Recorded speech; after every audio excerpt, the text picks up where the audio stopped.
Hi all. ഈ zettabyte എന്ന് പറഞ്ഞിട്ടിരിക്കുന്ന വാക്കുമായിട്ട് നിങ്ങൾ ഫെമിലിയർ ആണോ ബേസിക്കലി?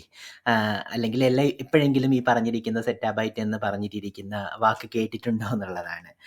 ബേസിക്കലി ആ വാക്ക് നമ്മളിനിപ്പോൾ ഫെമിലിയർ ആയിക്കൊണ്ടിരിക്കാൻ പോവാണ്. ബിക്കോസ് നമ്മൾ അങ്ങനെ ഇരിക്കുന്ന ഒരു കാലത്തിലാണ് നമ്മൾ ജീവിച്ചുകൊണ്ടിരിക്കുന്നത്. ബേസിക്കലി ഈ പറഞ്ഞിരിക്കുന്ന കാര്യങ്ങൾ ഇത് നമ്മളെല്ലാവരും ഭയങ്കരമായിട്ടുള്ള ഫെമിലിയർ ആണ് അല്ലേ? കിലോബൈറ്റ്സ്, മെഗാബൈറ്റ്സ്, ജിഗാബൈറ്റ്സ് എന്നൊക്കെ പറഞ്ഞിട്ടിരിക്കുന്ന കാര്യം ഈവൻ ടെറാബൈറ്റ് ആയാലും നമ്മളുടെ ഇപ്പം പേഴ്സണൽ ലാപ്ടോപ്പുകളിലൊക്കെ ഹാർഡ് ഡിസ്കിൻ്റെ സൈസ് വരുന്നത് ടെറാബൈറ്റിലും തന്നെയാണ് അല്ലേ? അപ്പം ഇത് കഴിഞ്ഞിട്ടിരിക്കുന്ന രണ്ട് സാധനങ്ങളാണ് പെറ്റാബൈറ്റ് എന്ന് പറയുന്നതും എക്സാബൈറ്റ്സ് എന്ന് പറയുന്നതും. അതായത് 1024 ടെറാബൈറ്റ് ആണ് പെറ്റാബൈറ്റ്, 1024 പെറ്റാബൈറ്റ് ആണ് എക്സാബൈറ്റ് എന്ന് പറയുന്നത്. അതേപോലെ തന്നെയാണ് 1024 എക്സാബൈറ്റുകൾ ചേർന്നിട്ടിരിക്കുന്നതാണ് ഒരു സെറ്റാബൈറ്റ് എന്ന് പറയുന്നത്. സെറ്റാബൈറ്റ് എന്ന് പറയുന്നത് വളരെ വലിയൊരു നമ്പറാണ്. അതായത് ഒന്ന് കഴിഞ്ഞിട്ട് ഏകദേശം 21 സീറോസ് വരുന്ന ഒരു നമ്പറാണ്. അതിപ്പോൾ ജിഗാബൈറ്റിൽ പറയുകയാണെങ്കിൽ, ജി ബിയിൽ പറയുകയാണെങ്കിൽ 1 മില്യൺ ആണ്. ഒരു മില്യൺ എന്ന് പറഞ്ഞാൽ തന്നെ 10 ലക്ഷം. അപ്പം 10 ലക്ഷത്തിൻ്റെ 10 ലക്ഷം ജിഗാബൈറ്റ് ചേർന്നിട്ടിരിക്കുന്നതാണ് ഒരു സെറ്റാബൈറ്റ് എന്ന് പറയുന്നത്.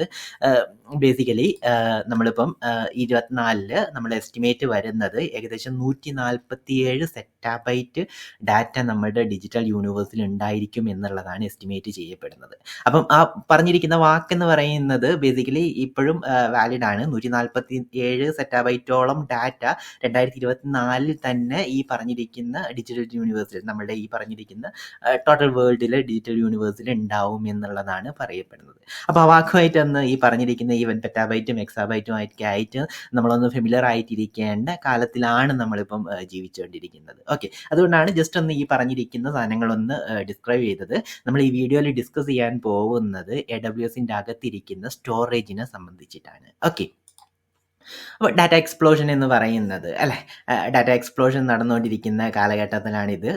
ഈ ഡാറ്റ എക്സ്പ്ലോഷൻ എന്ന് പറയുന്നത് ഓൾമോസ്റ്റ് നമ്മളതിൽ ഫെമിലിയർ ആയിട്ടിരിക്കുന്ന അതൊരു ന്യൂ നോർമൽ എന്ന് പറഞ്ഞിരിക്കുന്ന ഒരു കാലമായി അല്ലേ.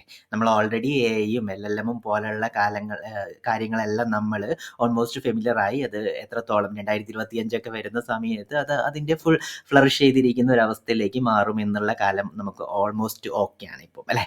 അപ്പം ഈ പറഞ്ഞിരിക്കുന്ന ഡാറ്റ ഈസ് ബിസിനസ് എന്നാണ് ഇപ്പം പറയുന്നത്. അപ്പം ഡാറ്റ വളരെ ഇമ്പോർട്ടൻ്റ് ആണ്. ഡാറ്റ വളരെ നമുക്ക് നമ്മളുടെ ഡാറ്റ വളരെ സൂക്ഷിച്ചു വെക്കുക എന്നുള്ളതും അത് സെക്യൂർ ആക്കി വെക്കുക എന്നുള്ളതും ഒക്കെ ഒരു ഇമ്പോർട്ടൻറ്റ് കാര്യമാണ്. അതുകൂടാതെ നമ്മളുടെ ഇപ്പോൾ ഇരിക്കുന്ന ഡാറ്റ എന്ന് പറയുന്നത് വളരെ ഹ്യൂജ് ഇൻ സൈസ് ആയിരിക്കും അല്ലേ. നമ്മൾ ഈ പറഞ്ഞിരിക്കുന്ന എയ്ക്കും LLMനൊക്കെ വേണ്ടിയിട്ടിരിക്കുന്ന വളരെ ഹ്യൂജ് ഇൻ സൈസ് ആയിരിക്കും. അപ്പം പണ്ടൊക്കെ നമുക്ക് ആവശ്യമുള്ള ഡാറ്റ മാത്രം എടുത്തു വെക്കുക എന്ന് പറയുന്ന കോൺസെപ്റ്റ് ആയിരുന്നെങ്കിൽ ഇപ്പം അങ്ങനെ ഒരു കോൺസെപ്റ്റേ ഇല്ല. ഏത് ഡാറ്റ ആയാലും എടുത്തു വെക്കുക എന്നുള്ള ഒരു ഇതിലാണ് നമ്മൾ ജീവിച്ചുകൊണ്ടിരിക്കുന്നത്. നമ്മൾ എപ്പോഴാണ് ഈ പറഞ്ഞിരിക്കുന്ന ഡാറ്റ ആവശ്യം വരിക എന്ന് നമുക്ക് അറിയാൻ പറ്റത്തില്ല. അപ്പം നമ്മളിപ്പം നമ്മളുടെ കയ്യിലൊരു ഡാറ്റ ഉണ്ടെങ്കിൽ അത് കളഞ്ഞു കഴിഞ്ഞു കഴിഞ്ഞാൽ അത് റിമൂവ് ചെയ്ത് കളയോ ഡിലീറ്റ് ചെയ്ത് കളയോ കഴിഞ്ഞ് കഴിഞ്ഞാൽ ചിലപ്പോൾ ഭാവിയിൽ നമുക്ക് തന്നെ ഒരു റിഗ്രറ്റ് തോന്നും. കാരണം ആ ഡാറ്റ കൊണ്ട് നമുക്ക് പല കാര്യങ്ങളും ചിലപ്പോൾ നമുക്ക് ഭാവിയിൽ ചെയ്യാൻ പറ്റും. അതുകൊണ്ട് ആരും ഇപ്പം ഡാറ്റ അങ്ങനെ കളയുക എന്ന് പറയുന്ന ഒരു കാര്യം ചെയ്യുന്നില്ല. എല്ലായ്പ്പോഴും മാക്സിമം പോസിബിൾ ആയിട്ടിരിക്കുന്ന ഡാറ്റ സ്റ്റോർ ചെയ്ത് വെക്കുക എന്നുള്ളതാണ് ഇപ്പം നമ്മൾ നോർമലി ഫോളോ ചെയ്തുകൊണ്ടിരിക്കുന്ന ഒരു മെത്തേഡ് അല്ലേ. അപ്പം ഇങ്ങനെ ഡാറ്റ നമുക്ക് ഈ പറഞ്ഞിരിക്കുന്ന ഹ്യൂജ് ഡാറ്റ നമുക്ക് സ്റ്റോർ ചെയ്യണമെന്നുണ്ടെങ്കിൽ അതിന് നമുക്ക്, അല്ലെങ്കിൽ ആ ഡാറ്റ നമുക്ക് സെക്യൂർ ആക്കി വെക്കണം എന്നുണ്ടെങ്കിൽ, ഡ്യൂറബിൾ ആക്കി വെക്കണം എന്നുണ്ടെങ്കിലൊക്കെ AWSൻ്റെ അകത്ത് അല്ലെങ്കിൽ ഏതൊരു ക്ലൗഡ് പ്രൊവൈഡറിൻ്റെ അകത്തും പ്രോപ്പർ ആയിട്ടിരിക്കുന്ന സ്റ്റോറേജ് മെക്കാനിസംസ് പ്രൊവൈഡ് ചെയ്തിട്ടുണ്ട്.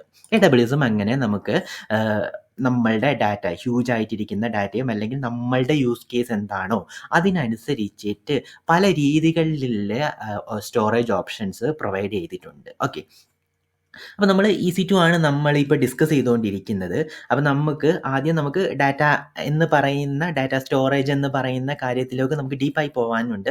ഡാറ്റ അനലിറ്റിക്സ് അങ്ങനെയുള്ള കാര്യങ്ങളെല്ലാം നമുക്ക് പഠിക്കാനുണ്ട്. അപ്പോൾ നമ്മളിപ്പം അതിൻ്റെ തുടക്കം എന്നുള്ള രീതിയിൽ നമ്മളിപ്പോൾ EC2 പഠിച്ചുകൊണ്ടിരിക്കുന്നത് കൊണ്ട് EC2ൻ്റെ അകത്ത് നമുക്ക് അവൈലബിൾ ആയിട്ടിരിക്കുന്ന സ്റ്റോറേജ് ഓപ്ഷൻസ് എന്താണ് എന്നുള്ളത് നമുക്കൊന്ന് ആദ്യം നോക്കാം അല്ലേ. നമുക്ക് EC2ൻ്റെ അകത്ത് നമുക്ക് സ്റ്റോറേജ് വേണം അല്ലേ. നമ്മളുടെ EC2 എന്ന് പറയുന്ന ഒരു വെർച്വൽ കമ്പ്യൂട്ടറാണ്.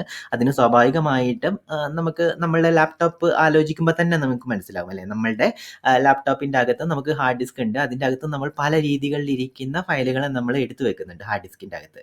അപ്പം ഈ പറഞ്ഞിരിക്കുന്ന ഹാർഡ് ഡിസ്കിൻ്റെ അകത്ത് ഡാറ്റയാണ് അല്ലെങ്കിൽ സ്റ്റോറേജ് ആണ് ഇരിക്കുന്നത്. അതേപോലെ തന്നെ വിർച്വൽ കമ്പ്യൂട്ടർ വരുന്ന സമയത്ത് നമുക്ക് അങ്ങനെ ഒരു സ്റ്റോറേജ് ചെയ്യാനുള്ള ഓപ്ഷൻസും കാര്യങ്ങളെല്ലാം വേണം അല്ലേ. അപ്പം ആ പറഞ്ഞിരിക്കുന്ന സ്റ്റോറേജ് ഓപ്ഷൻസിനെ AWS മെയിനായിട്ട് 3 ആയിട്ടാണ് തിരിച്ചു വെച്ചിരിക്കുന്നത്. അതിൽ ഒന്നെന്ന് പറയുന്നത് ബ്ലോക്ക്, രണ്ടാമത്തെന്ന് പറയുന്നത് ഒബ്ജക്റ്റ്, മൂന്നാമത്തെന്ന് പറയുന്നത് ഫയലാണ്. അപ്പം മെയിൻലി ഇത് ഡിവൈഡ് ചെയ്ത് വച്ചിരിക്കുന്നത് അത് ഇന്റേണലി എങ്ങനെയാണ് ആ പറഞ്ഞിരിക്കുന്ന നമ്മളുടെ ഡാറ്റ സ്റ്റോർ ചെയ്ത് വെച്ചിരിക്കുന്നത് എന്നതിനെ അനുസരിച്ചിട്ടാണ് AWS മെയിനായിട്ട് ഇതിനെങ്ങനെ 3 ആയിട്ട് ഡിവൈഡ് ചെയ്ത് വെച്ചിരിക്കുന്നത്. ബ്ലോക്ക്, ഒബ്ജക്റ്റ്, ഫയൽ എന്ന് പറഞ്ഞിരിക്കുന്നത്.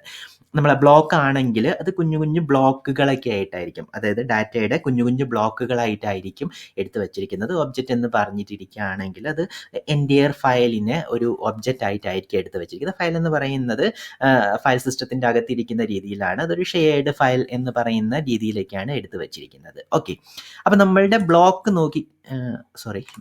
നമ്മളുടെ ബ്ലോക്ക് സ്റ്റോറേജ് നോക്കിക്കഴിഞ്ഞ് കഴിഞ്ഞാൽ അത് ബ്ലോക്ക് സ്റ്റോറേജ് എടുത്തു വെച്ചിരിക്കുന്നത് അത് കുഞ്ഞു കുഞ്ഞു പീസസ് ആയിട്ട് ഡാറ്റ എടുത്തു വെച്ചിരിക്കുന്നത് കൊണ്ട് അത് നമുക്ക് നല്ല ലേറ്റൻസി തരും അല്ലെങ്കിൽ ഹൈ പെർഫോമൻസ് തരുന്ന ഒരു സ്റ്റോറേജ് ഓപ്ഷൻസ് ആണ് ഈ ബ്ലോക്ക് എന്ന് പറയുന്നത്. ഓക്കെ, അപ്പം നമുക്ക് നോർമലി ഇങ്ങനെ ഇരിക്കുന്ന ഹൈ പെർഫോമൻസ് ആവശ്യമുള്ള സ്റ്റോറേജ് ആണ് അല്ലെങ്കിൽ ഡാറ്റയാണ് നമ്മളുടെ കയ്യിലിരിക്കുന്നത് എങ്കിൽ നമ്മൾ നോർമലി ബ്ലോക്ക് സ്റ്റോറേജ് വച്ചിട്ട് ഉള്ള ഒരു സർവീസ് ആയിരിക്കും അല്ലെങ്കിൽ അത് വെച്ചിട്ടിരിക്കുന്ന ഒരു ഓപ്ഷൻ ആയിരിക്കും നമ്മൾ നോർമലി ചൂസ് ചെയ്യുന്നത്.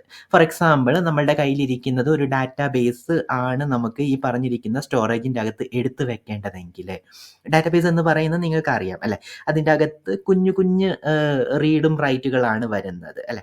നമ്മൾ ഒരു ഡാറ്റാബേസിൻ്റെ അകത്ത് ഒരു റോയ്ക്കകത്തിരിക്കുന്ന ഒരു സിംഗിൾ റോനൊക്കെ ആയിരിക്കും നമ്മൾ ഒരു മൊമെൻറ്റിൽ നമ്മൾ അപ്ഡേറ്റ് ചെയ്യുകയോ അല്ലെങ്കിൽ റീഡ് ചെയ്യുകയോ ചെയ്യുന്നത്. അപ്പം ആ കുഞ്ഞു പോർഷൻസ് ഒക്കെ റീഡ് ചെയ്താൽ മതിയാവും. അപ്പം ഇങ്ങനെ ഡാറ്റാബേസുകൾ വരുന്ന സമയത്ത് നോർമലി നമുക്ക് കുഞ്ഞു കുഞ്ഞു പോർഷൻസ് ഒക്കെ ആയിരിക്കും റീഡ് ചെയ്യുന്നത്.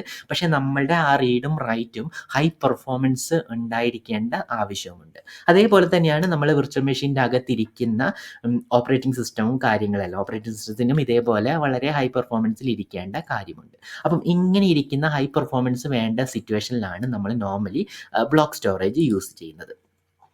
അപ്പം ബ്ലോക്ക് സ്റ്റോറേജിൻ്റെ AWSൻ്റെ അകത്തിരിക്കുന്ന ഒരു എക്സാമ്പിളാണ് ഈ EBS എന്ന് പറയുന്നത്, ഇലാസ്റ്റിക് ബ്ലോക്ക് സ്റ്റോറേജ് എന്ന് പറഞ്ഞിട്ടിരിക്കുന്ന ഒരു ഓപ്ഷൻ. ഓക്കെ, അപ്പം നമ്മൾ ജസ്റ്റ് ഒന്ന് ഈ വീഡിയോൻ്റെ അകത്ത് നമ്മൾ ഈ പറഞ്ഞിരിക്കുന്ന സാധനങ്ങൾ ഒന്ന് ഇൻട്രൊഡ്യൂസ് ചെയ്ത് പോവുകയുള്ളൂ. ഈ പറഞ്ഞിരിക്കുന്ന ഓരോരോ ടോപ്പിക്കും നമുക്ക് വളരെ ഡീറ്റെയിൽഡ് ആയിട്ട് പഠിക്കേണ്ടതുണ്ട്. EBS എന്ന് പറയുന്നത് നമുക്ക് നെക്സ്റ്റ് വീഡിയോയിൽ വളരെ ഡീറ്റെയിൽഡ് ആയിട്ട് പഠിക്കാം, അതെന്താണ് എന്നുള്ളത്, ഈ പറഞ്ഞിരിക്കുന്ന AWSൻ്റെ അകത്ത് അതെങ്ങനെ കോൺഫിഗർ ചെയ്യുക എന്നുള്ളത് നമുക്കൊന്ന് ഡീറ്റെയിൽഡ് ആയിട്ട് പഠിക്കാം. പക്ഷേ EBS എന്ന് പറയുന്നത് ഒരു ബ്ലോക്ക് സ്റ്റോറേജ് ആണ്. അത് ഈ പറഞ്ഞിരിക്കുന്ന ഹൈ പെർഫോമൻസ് നമുക്ക് ആവശ്യമുള്ള ഘട്ടങ്ങളിലാണ് ഉപയോഗിക്കുക എന്നുള്ള ഒരു ബേസിക് നോളജ് ഇപ്പോൾ ഒന്ന് ഉണ്ടാക്കിയെടുത്താൽ മതി. ഓക്കെ, ഒബ്ജക്റ്റ് എന്ന് പറയുന്നത് കുറച്ചും കൂടി ഡിഫറെൻ്റ് ആണ്. അത് എടുത്തു വെച്ചിരിക്കുന്നത് ഒരു ഒബ്ജക്റ്റ് ആയിട്ടായിരിക്കും, അതായത് ഒരു എൻറ്റയർ ഫയലിനെ അവൻ ഒരു സിംഗിൾ ഒബ്ജക്റ്റ് ആയിട്ടായിരിക്കും എടുത്തു വെക്കുന്നത്. അതിൻ്റെ കൂട്ടത്തിൽ അതിൻ്റെ മെറ്റാഡാറ്റയും കാര്യങ്ങളെല്ലാം ഉണ്ടാവും. അപ്പം നോർമലി ഇത് ഒബ്ജക്റ്റ് നമ്മൾ യൂസ് ചെയ്യുന്നത് നമ്മൾ ഹ്യൂജ് ഡാറ്റ ഇരിക്കുന്ന സിറ്റുവേഷനിലേക്കാണ്. അതായത് നമ്മളുടെ ഇമേജ്, വീഡിയോസ് എന്നൊക്കെ പറയുന്ന കാര്യങ്ങളുണ്ടല്ലോ അല്ലേ, അത് നോർമലി നമ്മൾ ആക്സസ് ചെയ്യേണ്ടത് എന്തായിരിക്കും, അതൊരു എൻറ്റയർ ഫയലായിട്ടായിരിക്കും. ഇമേജ് ഒക്കെ ആണെങ്കിൽ നമ്മൾ എൻറ്റയർ ഇമേജിനൊക്കെ ആയിരിക്കും ആക്സസ് ചെയ്യേണ്ടി വരുന്നത് അല്ലേ. നമ്മൾ ഇതേപോലെ ഡാറ്റാബേസ് പോലെയുള്ള ഒരു യൂസ് കേസ് അല്ല ഈ പറഞ്ഞിരിക്കുന്ന കൈൻഡ് ഓഫ് ഡാറ്റയ്ക്കൊക്കെ വേണ്ടി വരുന്നത് അല്ലേ. അപ്പം അങ്ങനെ ഇരിക്കുന്ന ഒരു കൈൻഡ് ഓഫ് ഡാറ്റയാണ് എന്നുണ്ടെങ്കിൽ നിങ്ങൾക്ക് ഈ പറഞ്ഞിരിക്കുന്ന പെർഫോമൻസ് ഒന്നും അത്രയ്ക്ക് അങ്ങോട്ട് ക്രിട്ടിക്കൽ അല്ല എന്നുണ്ടെങ്കിൽ നമുക്ക് ഒബ്ജക്റ്റ് ഫയൽ സ്റ്റോറേജ് നമുക്ക് യൂസ് ചെയ്യാൻ പറ്റും. ഓക്കെ, അപ്പം ഒബ്ജക്റ്റ് ഫയൽ സ്റ്റോറേജിൻ്റെ അകത്തിരിക്കുന്ന ഒരു എക്സാമ്പിളാണ് S3 എന്ന് പറയുന്നത്. S3 എന്ന് പറയുന്നത് വളരെ ഫേമസ് ആയിട്ടിരിക്കുന്ന AWSൻ്റെ അകത്തിരിക്കുന്ന ഒരു സർവീസാണ്. അത് ഈവൻ ഒരു സർവീസ് തന്നെയാണ്. EBS എന്ന് പറയുന്നത് ഒരു സെപ്പറേറ്റ് സർവീസ് ഒന്നുമല്ല, പക്ഷേ S3 എന്ന് പറയുന്നത് AWSൻ്റെ അകത്തിരിക്കുന്ന ഒരു സെപ്പറേറ്റ് സർവീസ് തന്നെയാണ്. അത് സ്റ്റാൻഡ് അലോൺ ആയിട്ട് നിൽക്കുന്ന ഒരു സർവീസ് തന്നെയാണ്. നമുക്ക് സ്റ്റാൻഡ് അലോൺ ആയിട്ട് തന്നെ നമുക്ക് വേണമെന്നുണ്ടെങ്കിൽ ഫയലുകളെ സ്റ്റോർ ചെയ്യാനുള്ള ഒരു ഓപ്ഷനാണ്. നമുക്ക് ഡീറ്റെയിൽ ആയിട്ട് പഠിക്കാം. ബേസിക്കലി അത് ഈ പറഞ്ഞിരിക്കുന്ന ഒബ്ജക്റ്റ് ബേസ് ചെയ്തിരിക്കുന്ന ഒരു സ്റ്റോറേജ് മെക്കാനിസമാണ് S3 എന്ന് പറയുന്നത്. ഓക്കെ, ഇനി നമുക്ക് മൂന്നാമതൊരു സാധനം കൂടി ഉണ്ട്. ഫയൽ ബേസ്ഡ് ആയിട്ടിരിക്കുന്ന ഫയൽ സിസ്റ്റമാണ് ഇതിരിക്കുന്നത്. ചില സമയങ്ങളിൽ നമുക്ക് മൾട്ടിപ്പിൾ ആളുകൾക്ക് ഒരേ പർട്ടിക്കുലർ ഫയലിലെല്ലാം വർക്ക് ചെയ്യേണ്ടി വരും. അങ്ങനെയുള്ള സിറ്റുവേഷനിലൊക്കെ ആണെങ്കിൽ നമുക്ക് ഈ പറഞ്ഞിരിക്കുന്ന ഫയൽ സിസ്റ്റം ബേസ് ചെയ്തിരിക്കുന്ന ഒരു സ്റ്റോറേജ് മെക്കാനിസം യൂസ് ചെയ്യാം. നോർമലി നമ്മളെ ഡെവലപ്മെൻറ്റിൻ്റെ അകത്തിരിക്കുന്ന കോഡ് മൾട്ടിപ്പിൾ ആളുകൾക്കൊക്കെ ഒരേ സമയത്തൊക്കെ മോഡിഫൈ ചെയ്യേണ്ട അങ്ങനത്തെ സിറ്റുവേഷനൊക്കെ വരുമല്ലോ അല്ലേ. അപ്പം അങ്ങനെയുള്ള സിറ്റുവേഷനിലാണ് ഈ ഫയൽ ബേസ്ഡ് ആയിട്ടിരിക്കുന്ന ഒരു സ്റ്റോറേജ് മെക്കാനിസം യൂസ് ചെയ്യുന്നത്. EFS, FSX എന്നൊക്കെ പറഞ്ഞിട്ടിരിക്കുന്ന പല പല ഓപ്ഷൻസും നമുക്ക് അവൈലബിൾ ആണ്. അപ്പോൾ ബേസിക്കലി നിങ്ങൾക്ക് ഇത് S3നെക്കാട്ടും കുറച്ചും കൂടെ പെർഫോമൻസ് ഇരിക്കുന്ന ഒരു സാധനമായിരിക്കും. ഓക്കെ, അപ്പം ബേസിക്കലി നിങ്ങൾക്ക് ഒരു ഐഡിയ കിട്ടിയിട്ടുണ്ടാകുന്ന വിചാരിക്കുന്നു. ഇത് 3ആയിട്ട് AWS ഡിവൈഡ് ചെയ്ത് വെച്ചിട്ടുണ്ട്. ബ്ലോക്ക്, ഒബ്ജക്റ്റ്, ഫയൽ എന്ന് പറയുന്നത് ഇത് നമ്മളുടെ യൂസ് കേസ് എന്താണോ, നമ്മളുടെ ഡാറ്റ എങ്ങനെയാണോ ഇരിക്കുന്നത് അതിനനുസരിച്ചിട്ടായിരിക്കണം നമ്മൾ ഇതിൻ്റെ അകത്തിരിക്കുന്ന ഏത് മെക്കാനിസം വെച്ചിട്ട് നമ്മളുടെ ഡാറ്റ നമുക്ക് സ്റ്റോർ ചെയ്യണം എന്ന് നമ്മൾ തീരുമാനിക്കുന്നത്. ഓക്കെ, ആ പറഞ്ഞിരിക്കുന്ന ഡിസിഷൻ എന്ന് പറയുന്നത് ഒരു ക്ലൗഡ് ഡെവലപ്പറെ സംബന്ധിച്ച് വളരെ ക്രിട്ടിക്കൽ ആയിട്ടിരിക്കുന്ന ഒരു സാധനമാണ്. നമ്മളുടെ ഡാറ്റ എന്ന് പറയുന്നത് ചില സമയങ്ങളിൽ ഹ്യൂജ് ആയിരിക്കും. നമ്മളുടെ യൂസ് കേസിനനുസരിച്ചിട്ട് നമ്മൾ കറക്റ്റ് ആയിട്ടുള്ള ഒരു ഓപ്ഷൻ നമ്മൾ ചൂസ് ചെയ്തിട്ടില്ലെങ്കിൽ ചില സമയത്ത് നമുക്ക് പെർഫോമൻസ് നമുക്ക് ആവശ്യമുള്ള സാധനം നമ്മൾ കിട്ടത്തുണ്ടാവില്ല. ചില സമയങ്ങളിൽ നമ്മളുടെ ഡാറ്റ വളരെ ഹ്യൂജ് ആണെങ്കിൽ നമ്മളത് കോസ്റ്റ് ഒപ്റ്റിമൈസ്ഡ് ആയിട്ടിരിക്കുന്ന ഒരു സ്റ്റോറേജ് ഓപ്ഷൻ്റെ അകത്തല്ല എടുത്ത് വെക്കുന്നതെങ്കിൽ നമുക്ക് വലിയൊരു ബില്ല് നമുക്ക് വരും അല്ലേ. അപ്പം ഇതെല്ലാം നോക്കിയിട്ട് നമ്മളുടെ യൂസ് കേസ് ഏതാണോ അതിന് വളരെ ഫിറ്റ് ആയിട്ടിരിക്കുന്ന സ്റ്റോറേജ് ഓപ്ഷൻ ഏതാണ് എന്നുള്ളത് നമ്മൾ കറക്റ്റായിട്ട് കണ്ടുപിടിക്കാനുള്ള ഒരു സ്കില്ല് ഏതൊരു AWS ഡെവലപ്പർക്കും ഉണ്ടാവണം. ഈ പറഞ്ഞിരിക്കുന്ന പല പല യൂസ് കേസുകൾ ഉള്ളത് കൊണ്ട് AWS പല രീതികളിലിരിക്കുന്ന ഒബ്ജക്റ്റ് മെക്കാനിസം അല്ലെങ്കിൽ സ്റ്റോറേജ് മെക്കാനിസം നമുക്ക് പ്രൊവൈഡ് ചെയ്യുന്നുണ്ട്. S3ക്ക് അകത്ത് തന്നെയാണെങ്കിലും അവൻ പല പല യൂസ് കേസിന് വേണ്ടിയിട്ട് പല പല രീതികളിലിരിക്കുന്ന മെക്കാനിസം നമുക്ക് പ്രൊവൈഡ് ചെയ്യും. നമുക്ക് ഓരോന്നായിട്ട് വളരെ ഡീറ്റെയിൽ ആയിട്ട് പഠിച്ചു പോവാം. ഓക്കെ, ഇത് AWS തന്നെ പ്രൊവൈഡ് ചെയ്ത് വന്നിരിക്കുന്ന ഒരു ഡാറ്റയാണ്. അപ്പം ഇതിൻ്റെ അകത്ത് ലേറ്റൻസി ആണ് അതിൻ്റെ അകത്ത് പറഞ്ഞിരിക്കുന്നത്. അപ്പം നമ്മൾ ഓരോന്നിൻ്റെയും പെർഫോമൻസ് എങ്ങനെയായിരിക്കും എന്നുള്ളത് ഒരു കൂടി വരുന്ന രീതികളിലാണ് പറഞ്ഞിരിക്കുന്നത്. ഇൻസ്റ്റൻറ്റ് സ്റ്റോറേജ് ഈ ആദ്യം കാണിച്ചിരിക്കുന്ന 3 അതായത് ഇൻസ്റ്റൻറ്റ് സ്റ്റോറേജ് ആണെങ്കിലും EBSൻ്റെ കുറച്ച് വേരിയേഷൻസ് ആണെങ്കിലും ഇതെല്ലാം ബ്ലോക്കാണ്. ഇൻസ്റ്റൻറ്റ് സ്റ്റോറേജ് എന്താണ് എന്നുള്ളത് നമുക്ക് പഠിക്കാം. അതൊരു കൈൻഡ് ഓഫ് ബ്ലോക്ക് സ്റ്റോറേജ് ആണ്. അപ്പം അതിനാണ് ഏറ്റവും കൂടുതൽ പെർഫോമൻസ് ഇരിക്കുന്നത്. ഈ പറഞ്ഞിരിക്കുന്ന 3 ബ്ലോക്ക് സ്റ്റോറേജിൻ്റെ സാധനങ്ങൾക്കും അത്യാവശ്യം നല്ല പെർഫോമൻസ് ഉണ്ട്. അത് കഴിഞ്ഞിട്ട് വരുന്നത് ഈ പറഞ്ഞിരിക്കുന്ന ഫയൽ സിസ്റ്റം ബേസ്ഡ് ആയിട്ടിരിക്കുന്ന FSXും EFSനാണ് പെർഫോമൻസ് ഇരിക്കുന്നത്.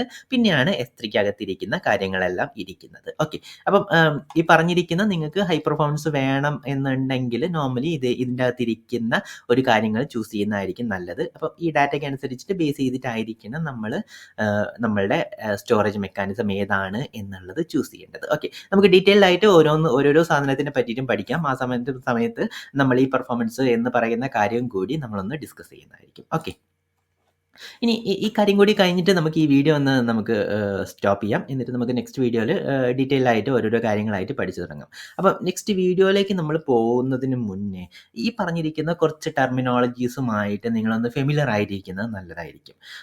ടെർമിനോളജീസ് ഫെമിലിയർ ആയിരിക്കുന്നതിൻ്റെ ഇമ്പോർട്ടൻസ് എന്താണെന്ന് ചോദിച്ചു കഴിഞ്ഞാൽ പലപ്പോഴും നമ്മൾ ഒരു ഗ്രൂപ്പ് ഡിസ്കഷനോ അല്ലെങ്കിൽ നിങ്ങളൊരു ഡോക്യുമെൻറ്റേഷൻ വായിക്കുന്ന സമയത്തൊക്കെയാണെങ്കിൽ ഈ ടേമുകളെല്ലാം വരും. അപ്പോൾ ഈ ടേമുകൾ എന്താണ് എന്നുള്ളതിൻ്റെ ഒരു ഹൈ ലെവൽ ഐഡിയെങ്കിലും ഉണ്ടായിരിക്കുന്നത് നമുക്ക് ആ കോണ്ടെക്സ്റ്റ് കുറച്ചും കൂടെ ബെറ്ററായി മനസ്സിലാക്കുന്നത് അല്ലെങ്കിൽ ആ ഡോക്യുമെൻറ്റേഷൻ്റെ അകത്തിരിക്കുന്ന കാര്യങ്ങൾ കുറച്ചും കൂടെ ബെറ്ററായിട്ട് മനസ്സിലാക്കിയെടുക്കുന്നതിന് ഹെൽപ്ഫുൾ ആയിരിക്കും.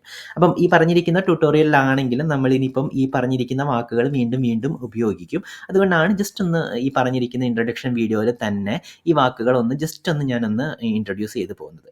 അപ്പം നിങ്ങളുടെ ഡാറ്റയുടെ ഡ്യൂറബിലിറ്റി എന്ന് പറഞ്ഞു കഴിഞ്ഞാൽ നമ്മളൊരു ഡാറ്റ നമ്മൾ AWSൻ്റെ അകത്ത് സ്റ്റോർ ചെയ്ത് കഴിഞ്ഞ് കഴിഞ്ഞാൽ അത് നഷ്ടപ്പെട്ടു പോകുന്നില്ല എന്നുള്ള ഷുവർട്ടി AWS പ്രൊവൈഡ് ചെയ്യുന്നുണ്ട്. അതായത് നിങ്ങളുടെ ഡാറ്റ ഡ്യൂറബിൾ ആയിരിക്കും എന്നുള്ള ഒരു സാധനം. അപ്പം ഏതൊരു സ്റ്റോറേജിൻ്റെ കേസിലായാലും AWS ഈ പറഞ്ഞിരിക്കുന്ന ഡ്യൂറബിലിറ്റി ഉണ്ടാക്കാൻ വേണ്ടിയിട്ട് പല മെക്കാനിസംസ് ചെയ്യുന്നുണ്ട്. അത് നമുക്ക് ഓരോരോ സ്റ്റോറേജ് ഓപ്ഷൻ ഡിസ്കസ് ചെയ്യുന്ന സമയത്തും എങ്ങനെയാണ് ഡ്യൂറബിലിറ്റി എൻഷുർ ചെയ്യുന്നത് എന്നുള്ളതൊന്ന് നമുക്ക് ഇതാക്കാം. ബേസിക്കലി നഷ്ടപ്പെട്ടു പോവാതിരിക്കുക. നിങ്ങളൊരു ഡാറ്റ AWSൻ്റെ അകത്ത് എടുത്തു വെച്ച് കഴിഞ്ഞ് കഴിഞ്ഞാൽ അത് നഷ്ടപ്പെടുന്നില്ല എന്നുള്ളത് AWS എൻഷുർ ചെയ്യും. ഇനി രണ്ടാമതെന്ന് പറയുന്നത് സെക്യൂരിറ്റി.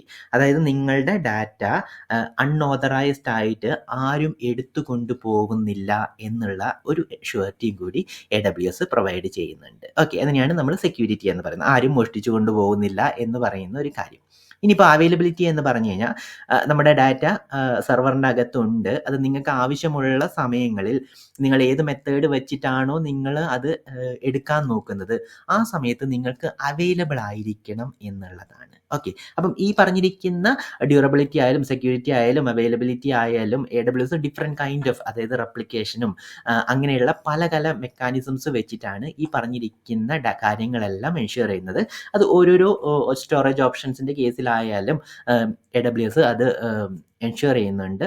നോർമലി അത് നമ്പർ ഓഫ് നയൻസ് എന്ന് പറയുന്നത്, അതായത് 99.999% എന്നൊക്കെ നിങ്ങൾ കേട്ടിട്ടുണ്ടല്ലോ അല്ലേ. ആ രീതികളിലാണ് ഈ പറഞ്ഞിരിക്കുന്ന ഓരോരോ കാര്യങ്ങളും AWS പറയുന്നത്. ഇത്രയും ഡ്യൂറബിൾ ആയിരിക്കും, ഇത്രയും അവൈലബിൾ ആയിരിക്കും എന്നൊക്കെ പറഞ്ഞിട്ടിരിക്കുന്നത്. നമുക്ക് ഓരോന്നോരോന്നായിട്ട് ഡിസ്കസ് ചെയ്യാം. അപ്പം 3 കാര്യങ്ങൾ. അത് കഴിഞ്ഞിട്ട് പെർഫോമൻസ് എന്ന് പറയുന്ന കാര്യം അല്ലേ. നമ്മളൊരു ഡാറ്റ എടുത്ത് വെച്ച് കഴിഞ്ഞു, അത് നമുക്ക് റിട്രീവ് ചെയ്യണം എന്നുണ്ടെങ്കിൽ നിങ്ങളുടെ ആപ്ലിക്കേഷൻ ആവശ്യപ്പെടുന്ന ഒരു പെർഫോമൻസ് അത്രയും സമയത്തിനുള്ളിൽ തന്നെ അത് എടുക്കാൻ പറ്റണം അല്ലേ. അപ്പം അതിൻ്റെ അകത്തും ഓരോരോ സ്റ്റോറേജ് ഓപ്ഷൻസിൻ്റെ കേസിലും AWS കറക്റ്റായിട്ട് ഇതിന് എത്രത്തോളം പെർഫോമൻസ് കിട്ടും എന്നുള്ള കാര്യമെല്ലാം വളരെ വ്യക്തമായിട്ട് ഡിഫൈൻ ചെയ്ത് വെച്ചിട്ടുണ്ട്. നമുക്ക് ഓരോരോ കാര്യങ്ങളായിട്ടൊന്ന് നമുക്ക് ഡീറ്റെയിൽ ആയിട്ട് ഡിസ്കസ് ചെയ്യാം. അപ്പം നമുക്ക് ഈ വീഡിയോ ഇവിടെ നിർത്താൻ തോന്നുന്നു. നമുക്ക് നെക്സ്റ്റ് വീഡിയോയിൽ AWSൻ്റെ EBS ഇലാസ്റ്റിക് ബ്ലോക്ക് സ്റ്റോറേജ് എന്ന് പറയുന്ന കാര്യം വളരെ ഡീറ്റെയിൽഡ് ആയിട്ട് പഠിച്ചു തുടങ്ങാം. അതെങ്ങനെ കോൺഫിഗർ ചെയ്യുന്നുള്ളത് നമുക്ക് നോക്കാം. ഓക്കെ, അപ്പം സ്റ്റോറേജ് ഓപ്ഷനെ പറ്റിയിട്ട് ഒരു ഇൻട്രൊഡക്ഷൻ കിട്ടിയിട്ടുണ്ടെന്ന് വിചാരിക്കുന്നു. അപ്പം നമുക്ക് ഇവിടെ ഈ വീഡിയോ നിർത്താം. നെക്സ്റ്റ് വീഡിയോയിൽ കാണാം. ബൈ.